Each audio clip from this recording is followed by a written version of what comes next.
Hey, beautiful people. Welcome back to Manifest Ruthlessly. Over here, we do the work, we tell the truth, we hold ourselves accountable, and we clap loudly whenever each other wins. This episode is one that I know a lot of us need to hear out loud. It is, you are allowed to change your mind. You are allowed to pivot, and you're allowed to outgrow the very thing you once begged God for. And no, that doesn't make you flaky. That doesn't make you inconsistent. That doesn't even mean you're lost. It means you're evolving. And that's a good thing. I've noticed that there's this pressure, especially as a woman in today's society, to follow through no matter what, to finish what we started, to keep going even if it's hurting us.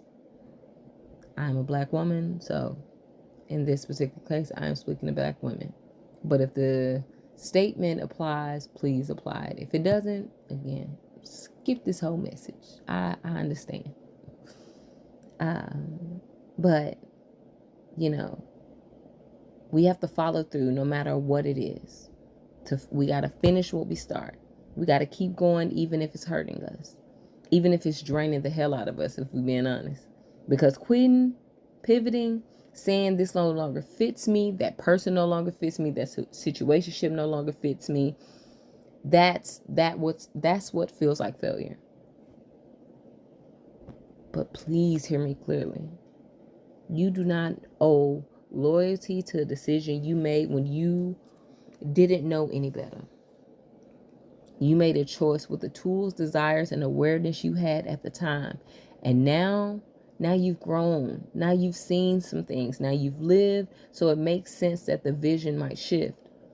So many of us are tired, bitter, resentful, not because we're lazy, but because we are trapped in commitments that no longer align with who we're becoming. You are not a robot. You are a person. I say it all the time. You are a human being. And people change, minds change, seasons change. And you are too. You can too. So, you can love something and still leave it. You can be grateful for a chapter and still close the damn book. That job you dreamed of, it served its purpose. That relationship you swore was the one, it taught you something. That business idea, it helped you sharpen your skills. But now your heart's pulling you in a different direction.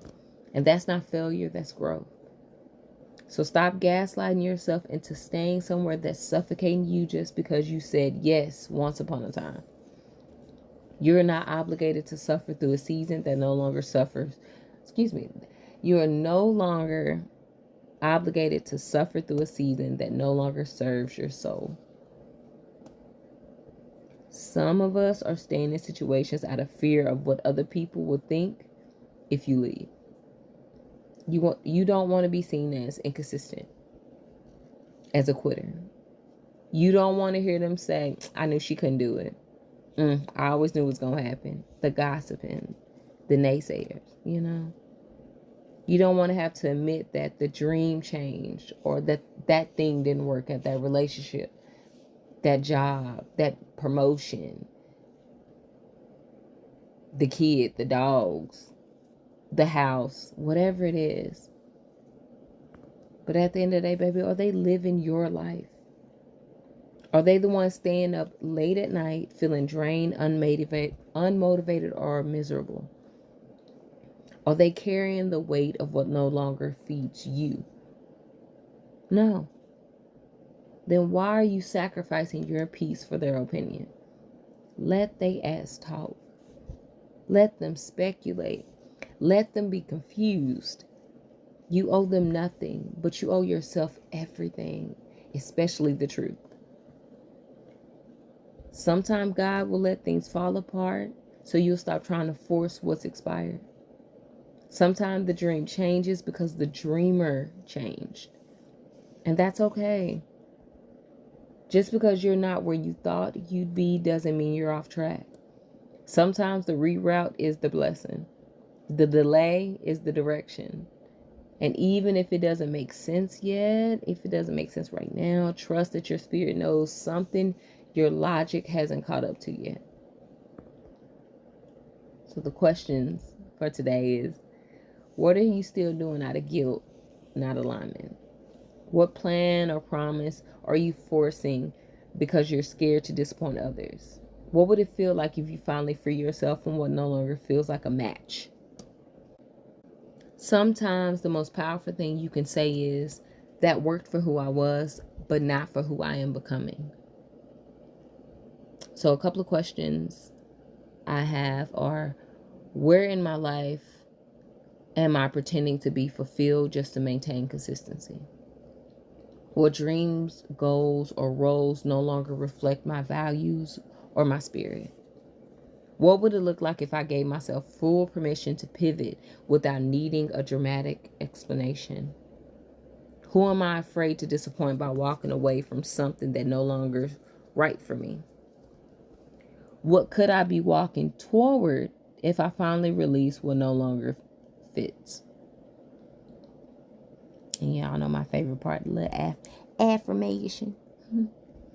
Today it says, I give myself full permission to evolve. I'm not bound to who I used to be. I'm allowed to grow, shift, pivot, and choose again and again and again and repeat again and again and again. I release guilt and welcome redirection.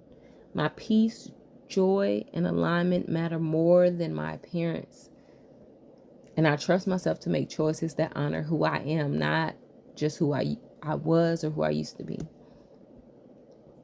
You don't have to justify your evolution.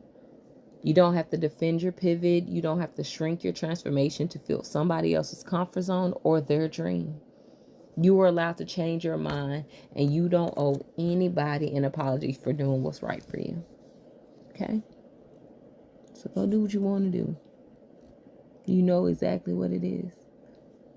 This here is Manifest Ruthlessly. Again, over here we do the work, we tell the truth, we hold ourselves and each other accountable, and we clap loudly whether we win or we lose, because there is growth in lessons in both of those.